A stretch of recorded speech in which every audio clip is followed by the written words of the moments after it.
우리 시편 16편 11절 한 절만 읽겠습니다. 다윗이 고백한 고백인데 시편 16편 11절 한 절 말씀만 봅니다. 주께서 생명의 길을 내게 보이시리니 주의 앞에는 충만한 기쁨이 있고 주의 오른쪽에는 영원한 즐거움이 있나이다. 아멘. 행복한 성도의 삶을 사시기를 정말 원하는 간절함으로 성령 집회 때 계속해서 예수 그리스도 안에서 여러분 모두가 다 행복을 누리기를 진심으로 축복하고 있습니다. 오늘도 말씀이 여러분에게 능력이 되기를 축복합니다. 오늘 말씀은 행복의 진정한 근원이 무엇인지를 정확히 아는 것입니다. 그리고 오늘 정말 붙잡는 겁니다. 여러분 중에 오늘 그 말씀을 모르셔서 오늘 말씀을 새롭게 들어야 될 분은 거의 없으실 겁니다. 그 점이 사실 말씀을 준비할 때 안타까움이었습니다. 행복의 진정한 근원은 무엇이죠? 예수 그리스도시죠. 네. 통성기도하고 끝나면 됩니다. 너무나 다 잘 아는 내용. 그런데 그 내용에 대해서 오늘 다시 말씀을 드려야 되는 일이 우리 가운데 지금 현재 영적으로 굉장히 어려운 때에 있구나 하는 것을 말해주는 것이기도 합니다. 실제로 우리가 아름다운 자연, 이제 여름 휴가 기간이기도 하고 해서 자연에 나가 보면 그때 뭐라고 설명할 수 없는 행복감이 있습니다. 휴가를 떠난다, 바다로 간다든지 산으로 간다든지 그럴 때 해마다 뭐 고생을 하고 왔지만 그러면서도 떠날 때는 이상하게 마음이 설레고, 그리고 그렇게 사람이 많은 곳에 산에 가든 계곡에 가든 바다에 가든 그 자연을 보면 갑자기 뭔가 마음과 생각이 확 이렇게 새로워지는 느낌을 받는 이유는 하나님의 흔적을 보기 때문에 그렇습니다. 하나님의 아름다움과 하나님의 위대하심이 자연 속에 담겨져 있는 겁니다. 그래서 그걸 보고 우리가 행복감을 느끼는 거예요. 그런데 하나님이 만드신 자연 속에 거기 드러나는 하나님의 흔적을 보고 행복해하는 거하고, 그런 아름다운 자연을 만드신 그 하나님을 만나고 행복을 누리는 거하고는 하늘과 땅 차이. 그래서 행복의 진정한 근원을 우리가 붙잡아야 한다는 거예요. 우리가 예수를 믿고도 여전히 이 세상에 나타나 있는 하나님의 영광의 흔적을 보고 기뻐하는 정도 수준에 머무르는 이들이 많습니다. 행복의 진정한 이유가 되시는 주님을 정말 만나지 못한 상태에 있는 분들이 많습니다. 청교도 목사님이신 제로마이어 버로스 목사님이 그런 이야기를 했습니다. 세상의 성공에서 행복을 얻으려는 이는 마치 배고픈 사람이 줄인 배를 채우려고 입을 크게 벌리고 바람을 들이마시는 것과 같다. 참 이해하기 쉽게 설명하셨어요. 네. 이 세상에서 행복을 얻으려고 하는 사람은 어떤 사람인가? 배가 고픈데 그 줄인 배를 채우려고 바람이 부는 앞에서 입을 쫙 벌리고 바람을 마셔서 배가 부르기를 원하는 것과 같다. 이게 얼마나 어리석은 일이에요. 그죠? 절대 배가 부러질 수가 없죠. 세상을 바라보면서 그렇게 행복하기를 원했는데도 여전히 행복하지 않는 이유는 허기진 배를 채우기 위해서 바람을 충분히 들어 마시지 못했기 때문이 아니고 허기진 배를 바람으로 채우려고 하기 때문이라. 바람을 더 많이 마셨으면 배가 부를 텐데 그게 아니라는 거죠. 자, 바람을 들여 마시고 배가 부르기를 원하는 것은 바보 같다. 다 알만한 내용이에요. 그런데 우리가 그렇게 사는 겁니다. 배부르게 해줄 수 없는 것을 향하여 배부르기를 원하는 거죠. 하나님을 모르니까 세상이 커 보이는 거예요. 아주 넓은 그런 안락 의자가 있다고 합시다. 소파에 앉아서 너무너무 넓어요. 네. 감탄할 만큼 너무 의자도 편안하고 넓어서 참 좋다. 그런데 전보 비행기가 내려앉는 것을 생각하면 그 넓은 의자가 얼마나 초라해요. 그죠? 그 의자에 비행기가 내려앉을 수 있겠습니까? 우리가 세상에서 이야 정말 대단하다, 이야 이건 정말 너무 좋다, 그게 진짜를 보지 못하니까 그런 표현을 쓰는 거죠. 마치 아무리 큰 그런 소파라도 그 위에 비행기가 내려앉을 수 없듯이 하나님의 역사를 보지 못하니까, 진짜 행복의 근원인 하나님을 만나지 못했기 때문에 세상 보고 놀래기도 하고 감탄하기도 하고 거기서 뭔가를 얻어보려고 하는 것과 똑같습니다. 오늘 이 밤에 하나님께서 우리를 도우셔서 정말 행복의 근원인 주님을 바라보는 눈이 열리게 되기를 축복합니다. 다윗이 그런 고백을 했습니다. 다윗이 주님으로 인하여 우리가 행복해진다는 것, 오직 주님만이 우리를 행복하게 할 수 있다는 것. 근데 두 가지 이유를 말씀했습니다. 다윗이 오늘 시편에서 왜 주님이 우리에게 행복의 근원이신가? 많은 성도들이 예수님으로 인하여 행복하게 된다는 말을 아직도 실감하지를 못합니다. 돈하고 예수님하고 놓고 보면 여전히 마음은 돈으로 끌려갑니다. 우리도 아이들 어릴 때 이렇게 길러보니까 콩쥐 팥쥐 이야기를 해주고, 너 콩쥐 되고 싶으니 팥쥐 되고 싶으니, 머리로는 콩쥐가 돼야 되고 실제로는 팥쥐로 살고 싶고. 성도들도 똑같아요. 예수님을 붙잡아야 되는 줄 알지만 돈이 내 문제를 해결해 줄 것 같은 이 마음을 해결 못하고 있는 분들이 많습니다. 완전히 눈이 안 열려서 그런 거죠. 근데 다윗은 이렇게 표현했어요. 오늘 두 가지 이유 때문에 주님이 행복의 근원이시다. 첫 번째는 주님이 우리에게 생명을 주시기 때문에, 두 번째는 주님으로만 충만한 기쁨, 영원한 즐거움이 우리에게 주어지기 때문이에요. 그러니까 앞으로 여러분들이 이것이 나를 행복하게 해줄 건가 아닌가를 이 두 가지를 가지고 점검해야 됩니다. 그것이 나에게 생명을 주는가, 그리고 그것이 나에게 충만한 기쁨, 영원한 즐거움을 주고 있는 건가. 이것이 생명의 근원이냐 아니냐 하는 것을 구분해 주는 겁니다. 첫 번째로 다윗은 우리 주님이 우리에게 생명의 길을 보여주신다고 그렇게 고백합니다. 11절 전반부에 주께서 생명의 길을 내게 보이시리니. 여러분, 목이 마르면 그럼 어떻게 하세요? 인터넷을 검색을 합니까? 카톡에 올립니까? 목이 마르면 어떻게 하세요? 생수를 마시는 거죠, 그죠? 성경은 정확히 그 이야기를 하고 있습니다. 목이 마르면 주님께로 오라는 거예요.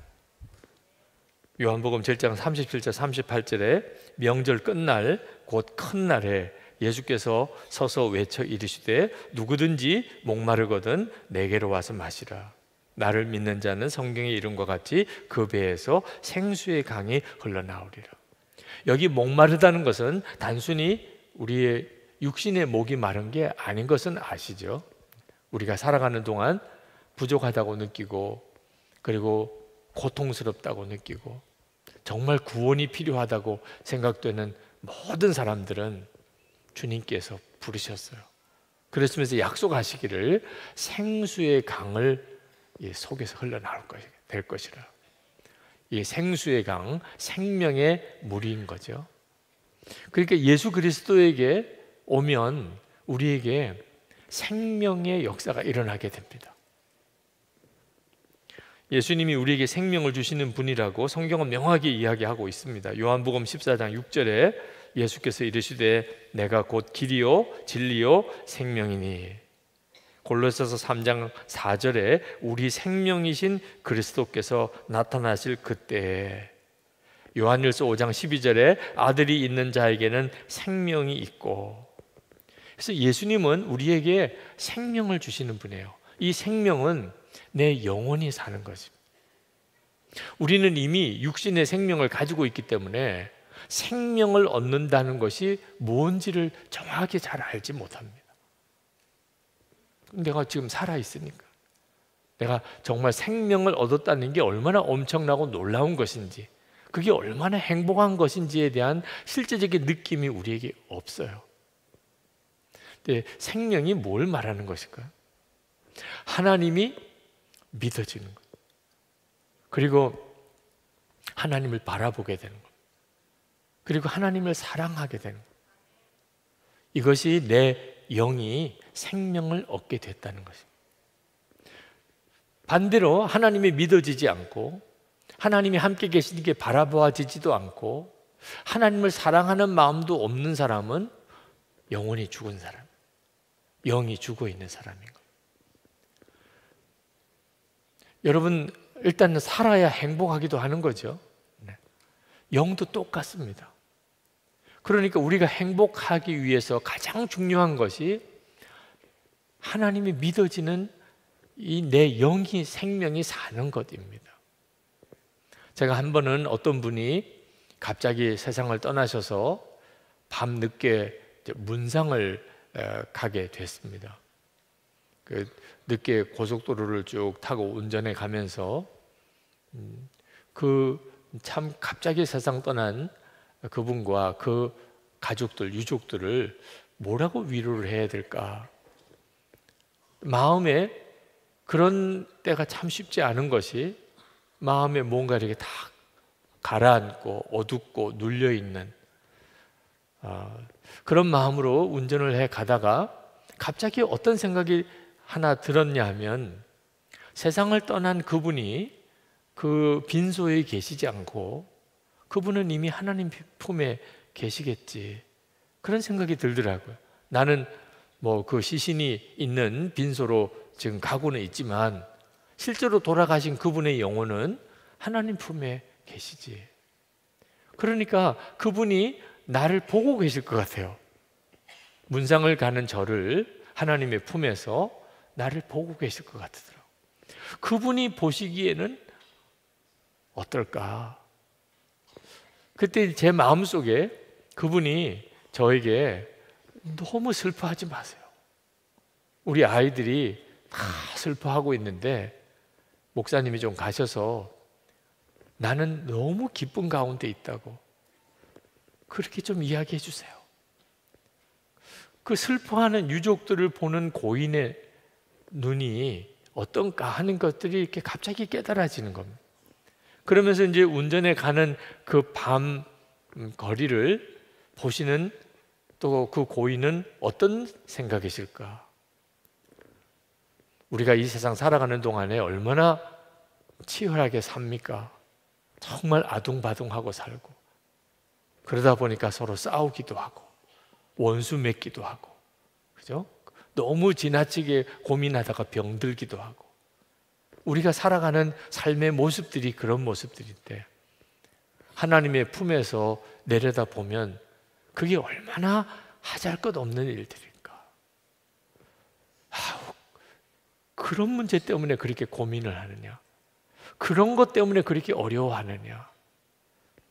그래서 운전해 가면서 내내 저에게는 엄청난 은혜가 됐어요. 하나님의 나라에서 보면 여기서 내가 보는 것과 너무너무 많이 다르겠구나. 그러고 보니까 우리 주님이 늘 주님이 하신 말씀이 두려워하지 마라, 염려하지 마라, 너는 주라. 주님이 그렇게 말씀하신 이유 깨달아졌어요. 왜냐하면 주님은 하나님의 나라를 완전히 보고 계셨기 때문에. 하나님의 나라를 온전히 보시는 주님의 눈에는 우리가 이 세상 사는 동안에 염려하고 두려워하고 조급해하고 그리고 더 가지려고 그러고 남보다 더 높아지려고 그러고 그리고 원수 맺고, 그게 우리 주님은 너무 안타까우신 거죠. 왜 너희들이 그렇게 사느냐? 여러분, 우리가 생명을 갖게 된다는 게 얼마나 놀라운 일인가 하면 그렇게 사람이 확 바뀌어 버리는 겁니다. 내가 그동안에는 정말 죽을 것 같았고, 너무 슬펐고, 너무 괴로웠고, 너무 안타까웠고, 너무 절망이었고, 너무 혼란스럽고, 내 속에 생명의 역사로 내가 세상을 살지 않았기 때문인 것입니다. 그런데 하나님이 믿어지고, 하나님을 바라보게 되고, 하나님을 사랑하게 되는 역사가 내 속에서 일어나게 되면, 그러면 모든 문제와 상황이 다 다르게 보이는 겁니다. 이것이 생명의 역사인 겁니다. 오늘 이 시간에도 여러분에게 만약에 마음이 상하고 혼란스럽고 낙심되고 분노하고 걱정되고, 우리 주님께서 예수를 믿으면 이런 일이 있을 것이라고 하신 거하고는 정반대인 거죠. 왜 그런 줄 아십니까? 여러분 안에 진정한 생명의 역사가 없기 때문인 것입니다. 예수 그리스도에게서 우리가 얻는 가장 놀라운 축복은 우리의 생명이 되어주시는 겁니다. 우리가 살아가는 동안 그 주님의 생명이 우리 속에서 강하게 역사하게 되면, 그러면 모든 사람과 사랑하고 화평하는 일이 어려운 일이 아닙니다. 하나님의 생명으로 사는 사람은 그렇게 돼요.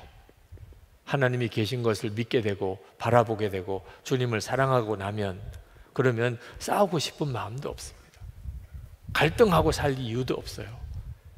그냥 그 사람이 하자는 대로, 그게 무슨 죄 짓는 일이 아니라면, 그저 나는 당신이 행복하기만을 원합니다. 당신이 원하는 대로 하지요. 하나님의 나라를 눈뜨고 하나님에 대한 믿음이 분명해지고 나면, 그러면 이제는 누구에게 뭘 요구할 것도 없어요. 그저 그 사람이 행복해졌으면 좋겠다. 나를 통해서 그 사람이 행복해졌으면 좋겠다. 그러니 얼마나 행복한 사람입니까? 때때로 목회하면서 참 어리석었던 생각이, 교회끼리도 경쟁이에요. 그렇죠? 어느 교회가 제일 크냐?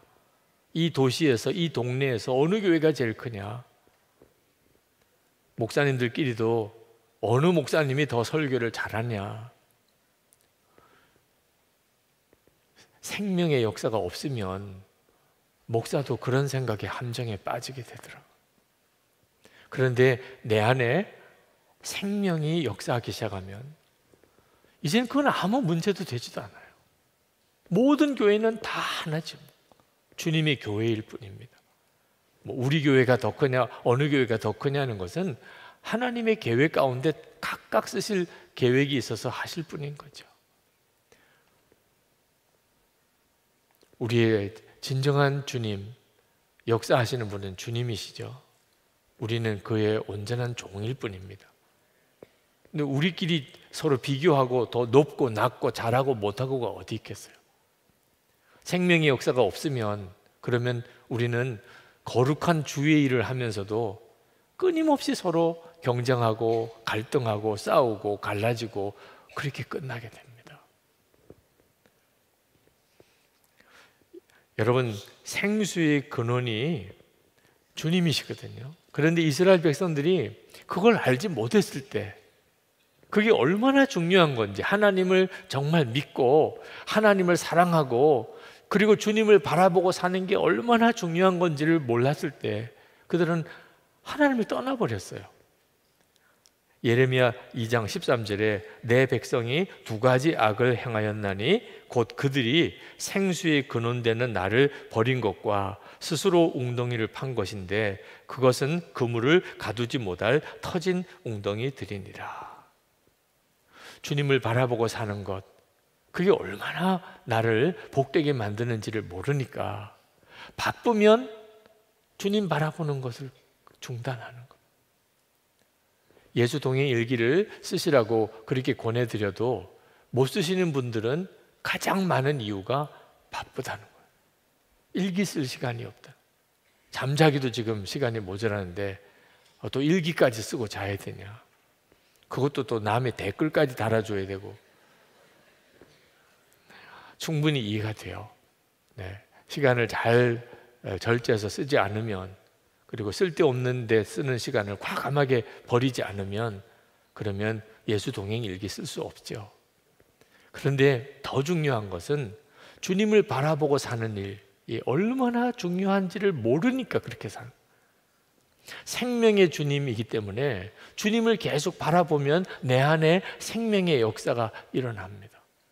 생명과 접촉할 때 그때만 내가 누리는 참 놀라운 은혜가 있어요.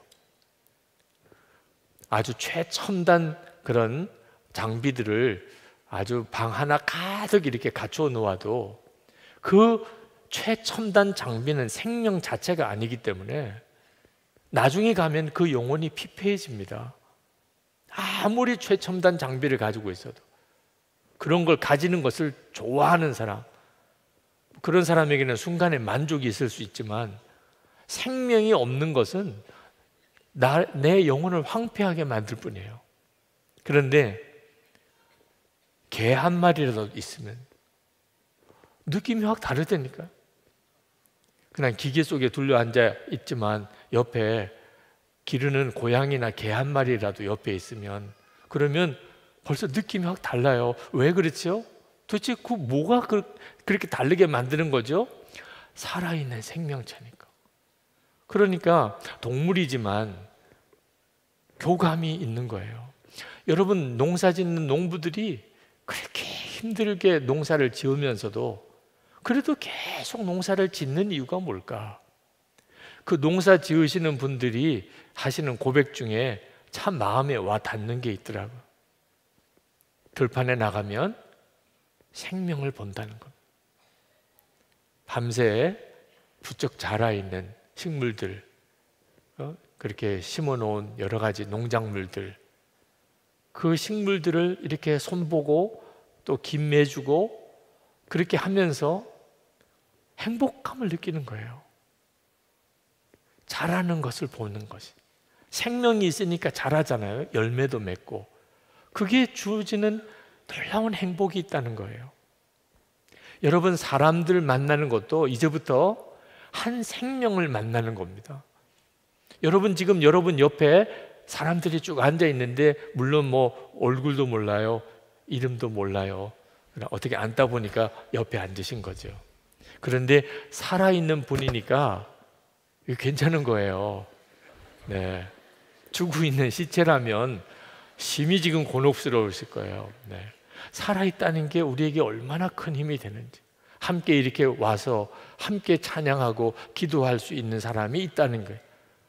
아니, 그렇지 않고 여러분 이 예배당에 혼자서 오늘 밤에 와서 기도한다면 그 나름대로의 은혜도 있겠지만 지금 이 분위기는 전혀 느낄 수가 없어요.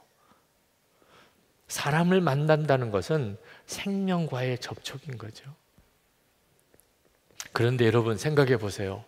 그냥 동물과 함께 있어도, 식물, 살아있는 식물을 다듬는 것만 가지고도, 사람을 만나도 내게 영향이 온다면, 생명의 근원이신 주님을 계속 바라볼 때 어떤 역사가 일어나겠어요? 예수님을 24시간 바라보시라고 계속 그렇게 권해드리는 이유는 그때만이 우리 안에 생명의 역사가 일어나기 때문입니다. 생명의 역사란 하나님이 믿어지고 하나님을 바라보게 되고 하나님을 사랑하게 되고 우리 안에 영이 사는 거죠. 그렇게 되면 내 형편과 처지는 똑같다 하더라도 내 마음이 완전히 달라져 버리게 됩니다. 우리가 흔히 예배 드리라, 큐티하라, 또는 또 새벽기도 나오시라 그렇게 권해드리는데, 그것도 예배, 큐티, 새벽기도에 이렇게만 초점을 맞추면 그것의 진정한 의미를 모르는 거예요. 예배드리고 큐티하고 새벽기도 나오고 하는 모든 것들은 초점은요, 예수님과의 관계예요. 예배 때 주님을 바라보고 주님을 찬양하고, 큐티할 때 말씀으로 주님의 말씀에 귀를 기울이고, 새벽기도 나와서 주님 앞에 간절한 마음으로 기도하는 거죠. 초점은 살아계신 주님과의 관계예요. 그래서 힘이 되는 거예요. 예배를 드리고 큐티하고 새벽기도하고, 그리고 갑자기 내게 이길 힘이 생기는 겁니다. 견딜 수 있는 인내심이 생기는, 용서하고 사랑할 힘도 생기는, 생명의 역사죠. 그 일이 예수 그리스도에게서 우리에게 온다는 겁니다. 그리고 또 하나가, 우리 주님은 우리에게 충만한 기쁨과 영원한 즐거움을 주시는 분이라. 그냥 기쁨이 아니에요. 11절 하반절에 보면 주의 앞에는 충만한 기쁨이 있고 주의 오른쪽에는 영원한 즐거움이 있나이다. 그냥 기쁨이 아니고 충만한 기쁨과 영원한 즐거움. 이건 주님을 만났을 때 우리에게 부어지는 은혜의 역사예요. 주님이 주시는 것입니다. 저희 딸이 초등학교 1학년 때인가 한번 저에게 갑자기 그런 이야기를 해요. 아빠, 저하고 약속을 좀 해주세요. 무슨 약속인데, 아빠, 성경에 항상 기뻐하라고 하셨죠. 그렇지. 그러면 아빠는 목사니까 항상 기뻐해야 되잖아요. 그래. 아빠, 그러면 무슨 일이 있어도 이제부터 저를 때리시면 안 돼요. 약속해 주세요. 좀 어이가 없더라고요. 제가 그렇게 막 애를 때리는 아빠가 아니었는데 어째 그러나, 아빠가 너를 언제 그렇게 때렸니? 그랬더니 전에 3살 때 빗으로 발바닥을 때렸다는 거예요. 뭔가 혼을 내기는 해야 되겠는데, 때리면 안 되겠다. 그건 너무 마음에 상처를 주는 거다. 그래서 때리는 것은 하지 않기로 하고 빗으로 발바닥을 이렇게, 그건 뭐 거의 안마 수준이죠. 뭐. 네. 그냥 분위기만 그렇게 갖고 고치라, 잘못한 거 깨달으라, 이제 그렇게 하기로 했던 건데, 계속 아빠한테 맞았다는 거예요. 그 아이에게는 아마 그런 느낌이었던 것 같아요. 네. 아주 몽둥이로 맞았던, 빗으로 발바닥을 맞았던, 아주 그게 굉장히 마음에 크게 아마 두려웠던 것 같아요. 그래서 교회 가서 항상 기뻐하라는 말씀이 있다는 것을 알고는 저한테 그렇게 이야기를 하는 거예요. 아빠 목사니까 아빠는 항상 기뻐해야 돼. 그 말은 이제부터 나 절대로 때리면 안 돼. 그래서 그렇게 하겠다고 약속하고, 그래서 이제 뭐 손가락도 걸고 뭐 프린트도 하고 코팅도 하고 뭐 그렇게 여러 가지 의식을 통해 가지고 완전한 약속을 했어요. 네. 그리고 얼마나 편안해 하는지. 그러고 나니까 얼마나 아빠인 제가 기쁜 것이 우리 딸에게 얼마나 행복한 것인가. 그거 참 저에게 있어서는 특별한 경험이었어요. 근데 이 기뻐해야 된다는 것에 대해서는 뭐 제가 너무나 잘 알고 설교도 했죠. 그런데 실제로 항상 기쁜 것은 다른 문제였어요. 성경이 말하는 것과 같은. 그러니까 충만한 기쁨, 영원한 즐거움. 우리가 살아가는 동안에 뭐 이런저런 일로 기쁠 수 있죠. 그러나 오늘 성경이 주님이 우리에게 주시는 것은 충만한 기쁨이고 영원한 즐거움이라는 거예요. 그건 도대체 어떻게 얻는 걸까? 제가 한번 독일에 갔을 때 다름슈타트라는 도시에 마리아 자매회 공동체가 있어서 그 공동체를 방문했던 적이 있습니다. 근데 그 마리아 자매회 공동체에 갔다가 제 마음에 오는 느낌이, 이 공동체 안에는 기쁨이 충만하구나. 그런 느낌이 들어요. 만나서 거기에 공동체 생활하는 그런 수사들, 다 그곳에서 공동체 생활하는 사람들 이렇게 만나서 얼굴을 보고 말을 듣고 거기서 잠깐 얼마 동안을 같이 지내는 동안에 여기는 기쁨이 충만하구나. 그런 느낌이 들더라고요. 야, 도대체 어떻게 여기는 이렇게 기쁨이 넘칠까? 그런데 쭉 그 마리아 공동체의 삶에 대한 설명을 듣는데 제 마음에 딱 와닿는 것이 그 마리아 공동체의 삶이 항상 빛 가운데 교제를 하며 지낸다는 거예요.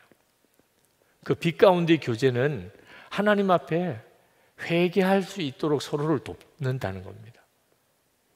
어떤 사람이 좀 어두운 어떤 기색이 보이면 본인은 그걸 잘 못 느껴요. 오늘 내 얼굴이 어두운지 어떤지를. 근데 옆에 있는 사람은 느껴요. 어제와 다르게 오늘은 얼굴이 많이 어둡군요. 그걸 빛 가운데 교제를 통해서 그 사람에게 전해준다는 거예요. 오늘 보기에 좀 얼굴이 어두워 보입니다. 주님 앞에 한번 나가 보세요. 그러면 주님 앞에 나가요. 하나님, 제가 오늘 사람들을 만났는데 제 얼굴이 어둡다고 그럽니다. 그러면서 자기 자신을 주님 앞에서 다시 돌아보게 되고, 아, 그렇구나. 내 안에 이런 근심이 있구나. 내가 누구에 대해서 이렇게 섭섭한 마음을 가지고 있구나. 뭐 그게 깨달아지면 하나님 앞에 신심으로 회개하는 그 마리아 공동체 안에 회개의 삶이 비밀이더라고요. 그 빛 가운데 교제가. 그러니까 우리 주님이 우리의 삶에 부으시는 이 충만한 기쁨, 영원한 즐거움은 주님과의 관계의 깊이에서부터 오는 것들입니다.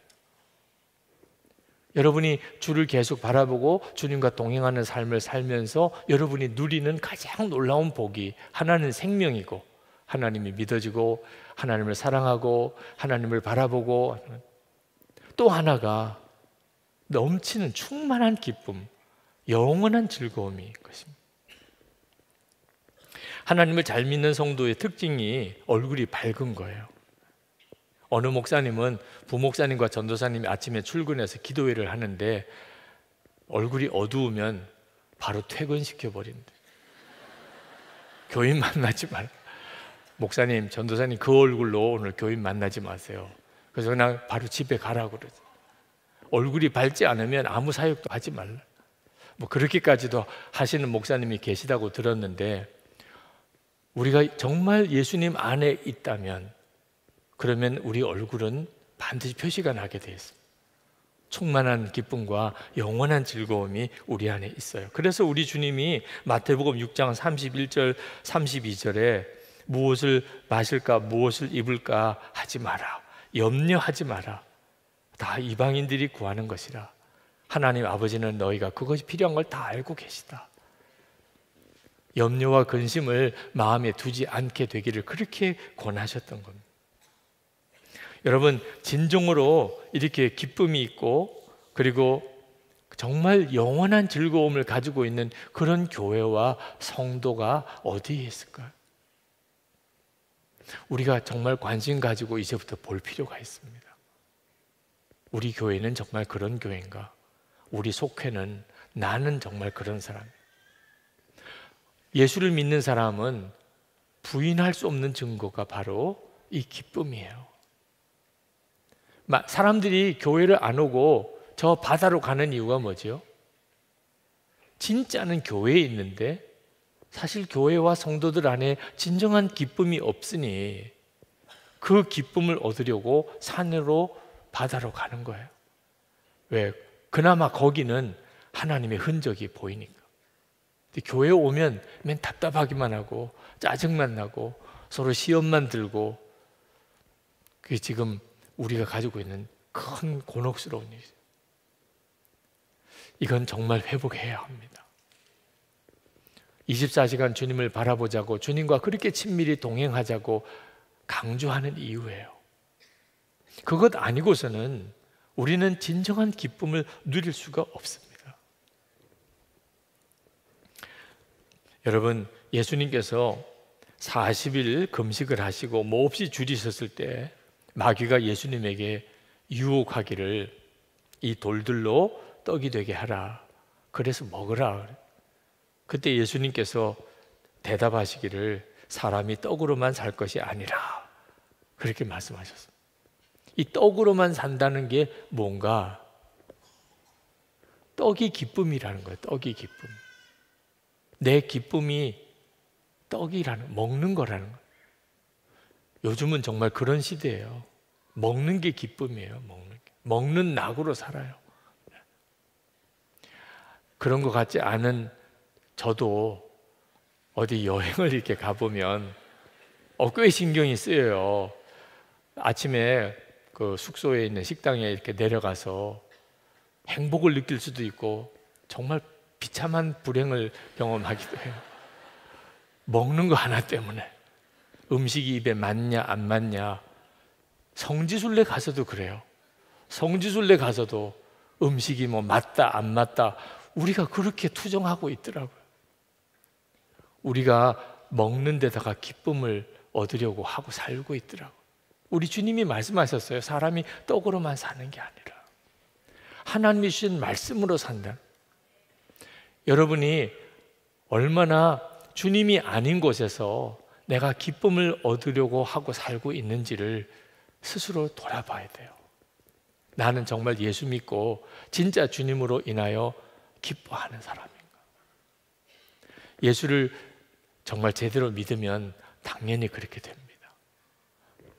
존 버년의 철로역정 2부에 보면은 크리스천의 아내 크리스티아 자비라고 하는 자매와 함께 이제 천성을 향하여 가는 여정에 대한 기록들이 쭉 나옵니다. 뭐 굉장히 힘들고 어려운 그런 고비들을 거쳐서 한 걸음씩 한 걸음씩 이제 천성을 향해 가는데 어느 날 이제 이 자비라는 자매와 이 크리스티나가 같이 이렇게 잠을 자는데 이 자비 양이 자면서 너무너무 웃는 겁니다. 그 웃는 소리를 듣고 깼어요. 그러면서 너무 이상하다는 생각이 들었습니다. 오늘도 너무 힘들고 피곤한 하루를 보냈는데 어떻게 꿈속에서 저렇게 웃을까? 무슨 일이 있어서 저렇게 웃을까? 그래서 아침에 물어봤습니다. 그 자비 자매에게 어젯밤에 자릴 때 그렇게 웃던데 도대체 당신이 뭐 때문에 그렇게 웃었느냐? 그랬더니 그 자비라는 자매가 대답을 하기를 내가 꿈을 꿨는데 꿈속에서 내가 아주 더럽고 초라한 옷을, 냄새나는 옷을 입고 제가 있었대요. 그런데 그것 때문에 너무 마음이 슬퍼서 탄식을 하고 있는데 천사가 나타났다는 거예요. 천사가 왜 우느냐고 묻더래요. 그래서 내가 입고 있는 옷이 너무 더럽고 추하고 냄새가 나서 이런 옷을 입고 있어야만 되는 게 너무 슬퍼서 울고 있다고. 그랬더니 천사가 너에게 평강이 있을지어다 그러시면서 손수건을 꺼내서 눈물을 닦아주더래요. 그리고는 누더기 같은 옷을 벗기고 금과 은으로 된 옷을 입혀주고 목걸이를 해주고 귀걸이를 해주고 머리에는 아름다운 관을 씌워주고 그리고는 손을 잡고 자비 자매 나를 따라오세요 하고 자기를 이끌고 가더래요. 그래서 그 천사의 손을 잡고 따라가고 있는데 황금 문이 나타나더래요. 그 황금 문 앞에 섰더니 문이 딱 굳게 닫혀져 있었는데 천사가 가서 뭐라고 이야기를 하니까 그 문이 확 열리면서 별처럼 태양처럼 밝게 빛나는 곳이 앞에 쫙 보이더랍니다. 그리고 그 앞에 황금문을 지나 보좌에 앉으신 분이 계신데 그 분 앞에 갔더니 그 보좌에 앉으신 분이 내 딸아 어서 오너라 환영한다 하면서 두 팔을 벌리고 자기를 맞아주시더래요. 그러면서 이 자비 자매가 말을 했습니다. 그러니 제가 안 웃을 수 있었겠어요. 여러분, 이 자비라고 하는 자매를 통해서 묘사하고 있는 것은 우리가 예수 그리스도 안에서 하나님의 자녀가 된 축복을 받은 거죠. 우리 모두가 다 받은 거예요. 우리에게 특별히 그런 신비한 꿈을 꾸든 안 꾸든 상관이 없어요. 예수님 안에서 어떻게 안 웃을 수가 있어요? 그런데 내가 도대체 어떻게 안 웃을 수가 있어요?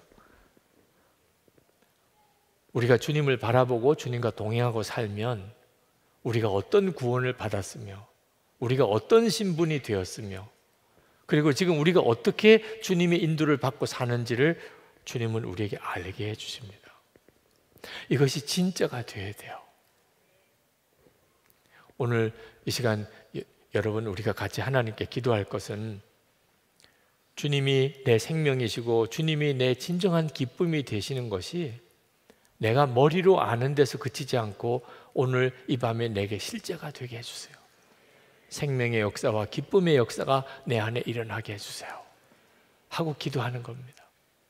제가 한번 부흥회를 갔다가 말씀이 끝나고 그리고 찬송을 부르고 이제 기도를 하는데 그때 94장 찬송을 택했어요. 그 찬송이 주 예수보다 더 귀한 것은 없네, 그 찬송입니다. 가사는 1절에 주 예수보다 더 귀한 것은 없네, 이 세상 부귀와 바꿀 수 없네, 영죽을 내 대신 돌아가신 그 놀라운 사랑 잊지 못해. 후렴은 세상 즐거움 다 버리고 세상 자랑 다 버렸네, 주 예수보다 더 귀한 것은 없네, 예수밖에는 없네. 그 찬송을 이제 부르기로 정하고 찬송을 이렇게 부르는데 찬송을 부르는 중에 제 마음속에 마음의 가책이 느껴지더라고요. 찬송과 가사는 익숙하고 늘 많이 불렀던 찬송이지만 내가 정말 그런가? 주 예수보다 더 귀한 것은 없네. 내가 진짜 그런가? 찬송과 가사가 그렇다고 그래서 이렇게 부를 수 있는 건 아니잖아. 내가 정말 그래야 이 찬송가가 찬송가가 되는 거지.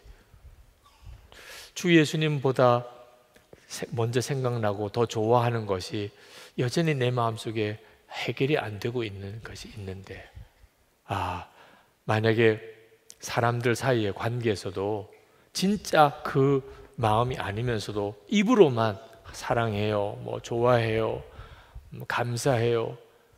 근데 그 속 사람의 그 마음의 진심을 내가 알게 되었을 때 얼마나 배신감 느껴져요. 차라리 말을 하지 말지.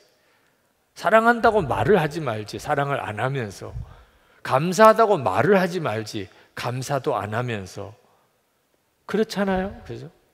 근데 우리 주님은 주 예수보다 더 귀한 게 있는데 주 예수보다 더 귀한 것은 없네, 이렇게 찬송을 하나님 앞에 부르면 우리 주님이 그걸 어떻게 받으실까?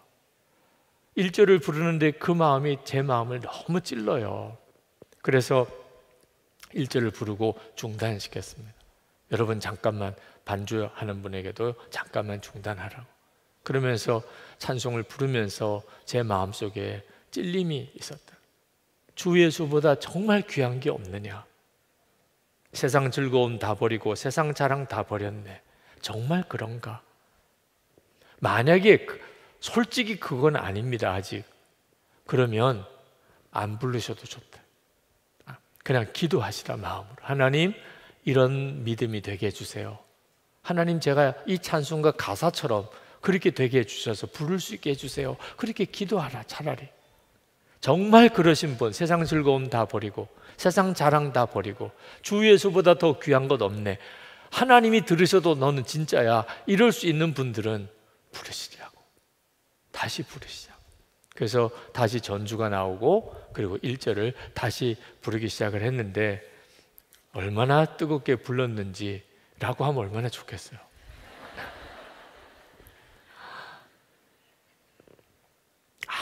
아무도 아무 소리를 안 내요. 1절이 이제 들어가는데 아무도 찬송을 부르지 않는 겁니다. 계속 그냥 반주만 진행되고 있다. 2절 반주가 들어가고 우는 소리가 들리더라고요. 주 예수보다 더 귀한 것은 없네. 우리가 너무나 잘 아는 찬송이에요. 부르기도 많이 불렀고. 근데 이제는 더 이상 이런 식으로 예수를 믿으면 주님 앞에 가서야 내 실상이 드러나게 됩니다. 나는 믿는 게 이게 진짠가? 내가 고백하는 거는 정말 진짜 고백인가?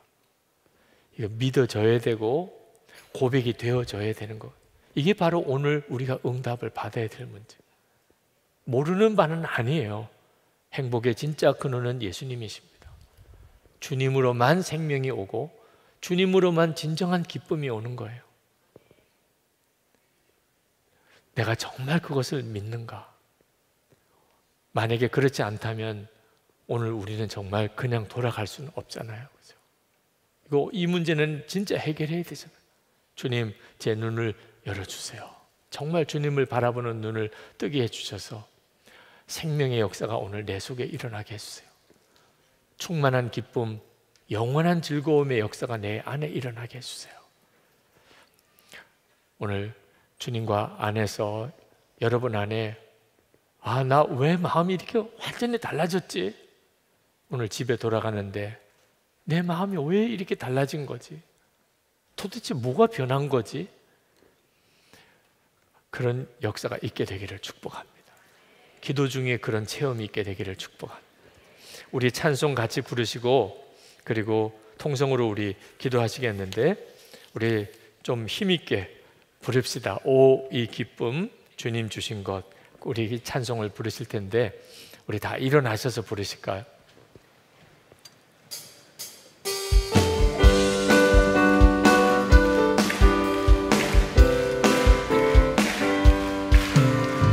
오, 이 기쁨 주님 주신 것. 오, 이 기쁨 주님 주신 것. 오, 이 기쁨 주님 주신 것. 주께 영광 할렐루야. 주만 찬양해. 오, 이 기쁨 주님 주신 것. 오, 이 기쁨 주님 주신 것. 오, 이 기쁨 주님 주신 것. 주께 영광 할렐루야. 주만 찬양해. 앞뒤 동산에 꽃은 피었고 내 맘속에 웃음꽃 피었네. 오, 이 기쁨 주님 주신 것. 주께 영광 할렐루야. 주만 찬양해. 높은 하늘에 종달새 우짖고 내 맘속에 기쁜 노래 있네. 오, 이 기쁨 주 말씀하신 것. 주께 영광 할렐루야. 주만 찬양해. 높은 하늘에 종달새 우짖고 내 맘속에 기쁜 노래 있네. 오, 이 기쁨 주님 주신 것. 주께 영광 할렐루야. 주만 찬양해. 주께 영광 할렐루야. 주만 찬양해. 할렐루야.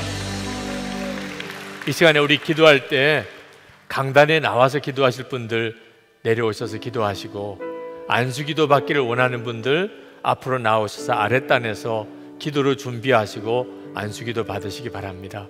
첫 번째는 주님, 정말 제 안에 생명의 역사가 일어나게 되기 원합니다. 하나님이 믿어지고 하나님을 바라보는 눈이 뜨이고 하나님을 정말 사랑하고 내 안에 생명이 강하게 역사하여 주옵소서. 그래서 모든 것이 다 달리 보이게 하시고 달리 깨달아지게 하시고 하나님의 충만함으로 살게 하여 주옵소서. 우리 주여 한번 부르짖고 기도하겠습니다. 주여! 할렐루야. 크고 놀라운 하나님, 크신 하나님의 은혜를, 놀라우신 하나님을 들어주시니 은혜와 은혜를 주여 도와주소서. 오늘도 하나님 앞에 나와 하나님 기도하는 사랑하는 성도들 위해 하나님의 은혜 위에 은혜를 더하여 주소서. 하나님의 진정한 생명의 역사, 주 예수님, 나의 생명이신 주님, 놀라우신 주님의 은혜, 생명의 역사하심이 오늘도 사모하며 갈급한 모든 이들 위에 임하여 주시기를 원합니다. 하나님의 놀라운 역사를 도와주셔서 주를 바라보는 눈을 더욱 뜨게 하시고 하나님 분명히 마음에 믿어지게 하시고 하나님을 뜨겁게 사랑하며 살게 하여 주셔서 우리가 세상 살아가는 동안에 보는 것과 듣는 것이 완전히 달라지게 하시고 하나님의 은혜에 완전히 새로운 하나님 주님 아버지 은혜의 역사가 일어나게 하여 주시기를 원합니다. 놀라우신 주님, 생명의 주님, 역사하소서. 주님 만져주소서. 주님 충만하소서. 하나님 일어나게 하소서. 생명의 역사로 일어나게 하소서. 생명의 역사로 일어나게 하소서. 하나님 주를 바라보는 눈이 온전히 뜨게 하소서. 하나님 믿음의 회복이 일어나게 하소서. 정말 믿어지는 은혜가 일어나게 하소서. 주님, 주님의 눈으로 보게 하시고 하나님의 나라에서 보게 하여 주시기를 원합니다. 하나님 놀라운 하나님, 하나님 놀라우신 주님 주소서. 이 시간에 충만한 기쁨, 영원한 즐거움을 주소서 기도하겠습니다.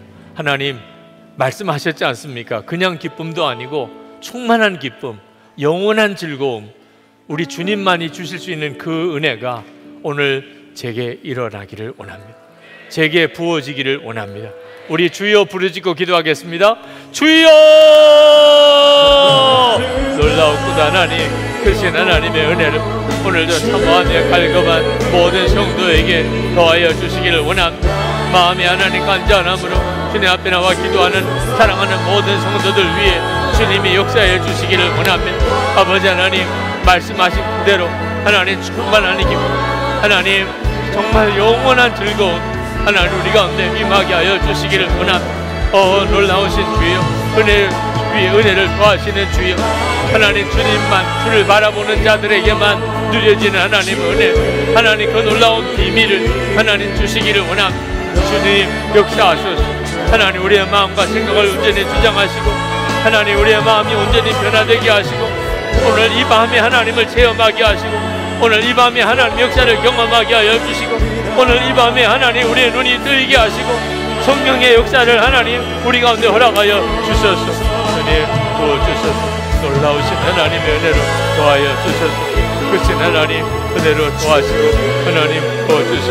주님 구원해 주시고 하나님 인도해 주소서. 주님 긍휼히 여겨주시고 하나님 붙잡아 주소서. 주 예수님 크신 은혜를 도와주시고 하나님 구원해 주소서. 주님 들어주소서.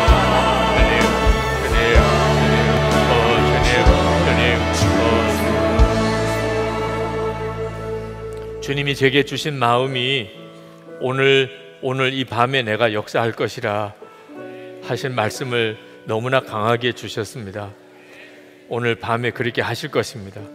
여러분에게 정말 생명의 역사, 하나님이 믿어지는 역사, 충만한 기쁨의 역사, 영원한 즐거움의 역사가 여러분에게 오늘 이 밤에 임하실 것입니다. 주여 이 밤에 역사해 주소서. 진정한 성령의 충만함을 부어 주소서. 주님을 바라보는 눈을 분명히 열어 주소서. 우리 주여 3번 부르짖고 기도하겠습니다.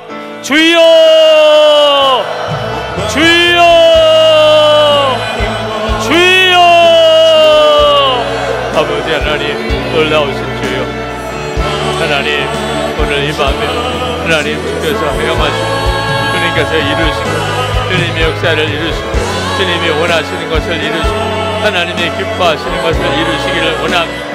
나의 주, 나의 하나님, 그리고 내가 많으신 주님, 생명의 주님, 주님을 주목하며 우리의 종에게 생명이 넘치고 하나님 기쁨의 근원이신 주님, 종의 심령에 하나님 충만한 기쁨, 하나님 영원한 즐거움이 넘치게 하여 주시기를 원합니다.